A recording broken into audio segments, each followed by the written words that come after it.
The film opens with an animation telling the story of a fawn named Bambi, who once lived peacefully in the forest with his mother. But everything changed when hunters killed her, leaving him alone in a dangerous wilderness. Years passed as he struggled to survive the forest threats. Eventually, Bambi found a mate and started a family with a child. For a moment, life felt complete again, like a return to his lost childhood. But fate never stays kind for long. Soon after, humans began clearing the forests, forcing them to move again and again. One day, while crossing a road, a speeding truck struck their family.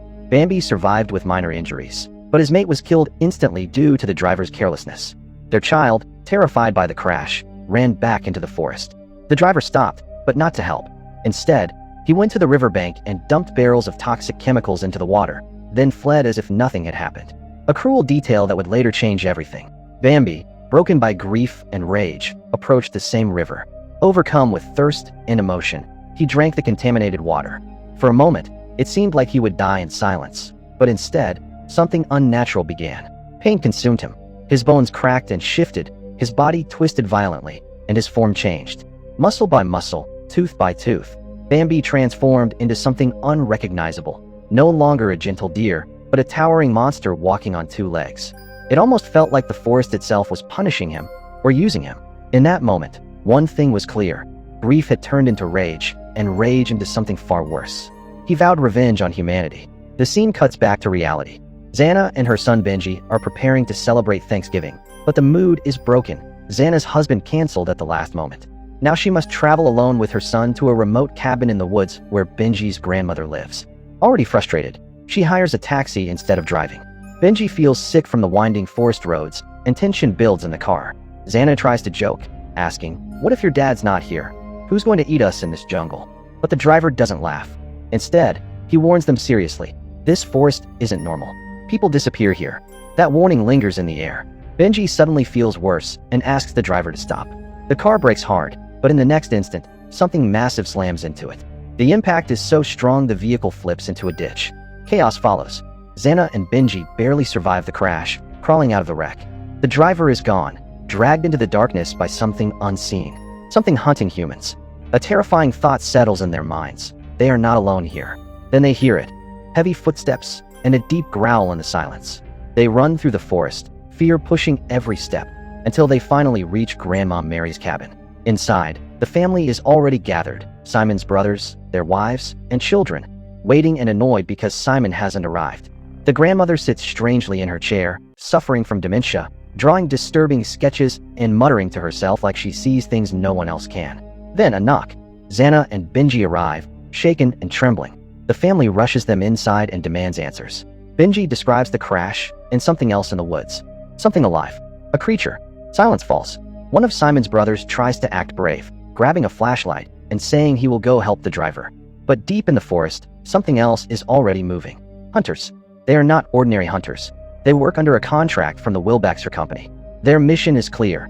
Eliminate the mutated creature and cover up the truth. That toxic waste has turned animals into monsters. As they search, they find a crashed taxi near the ditch. The forest feels wrong, too quiet. Then, a sound approaches. Without warning, they open fire.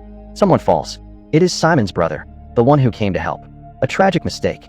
The hunters realize what they've done.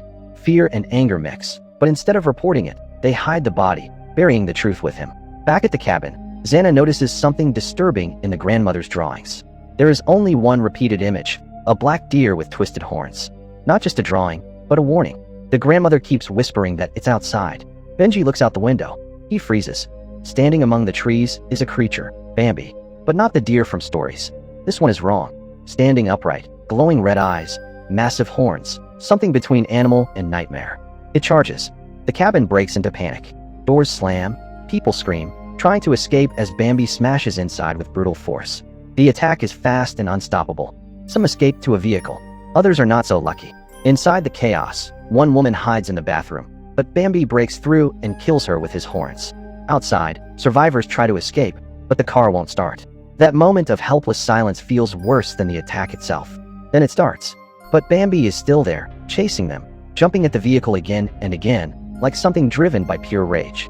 The driver manages to escape the road, but a fallen tree blocks their path ahead. They are trapped, and Bambi is coming. The group is trapped. A large tree blocks the road ahead. The engine is still running, but danger is getting closer. In the distance, Bambi's presence feels stronger, like he is already watching them. There is no time left. They decide on a plan. The uncle will go down, attach a rope to the tree, and use the van to pull it away. Benji is told to stay inside and control the vehicle when the signal is given. It is a risky plan, but it is their only chance. As the rope is tied, everything suddenly changes. Bambi appears from the darkness. No warning, no sound, just impact. Benji panics and hits the accelerator too soon. The van moves forward before the plan is ready. The rope tightens violently, and the uncle gets dragged and injured in the process.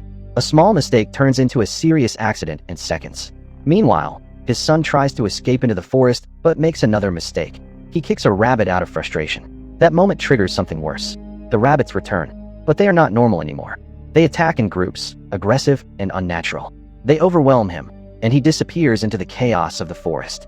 Elsewhere, a truck from the hunters arrives and rescues Xana and Benji. They are taken to a hidden base, but what they learn there changes everything. Simon is alive, and he is behind it all. He reveals the truth. He is a senior officer in the Wilbaxer Company.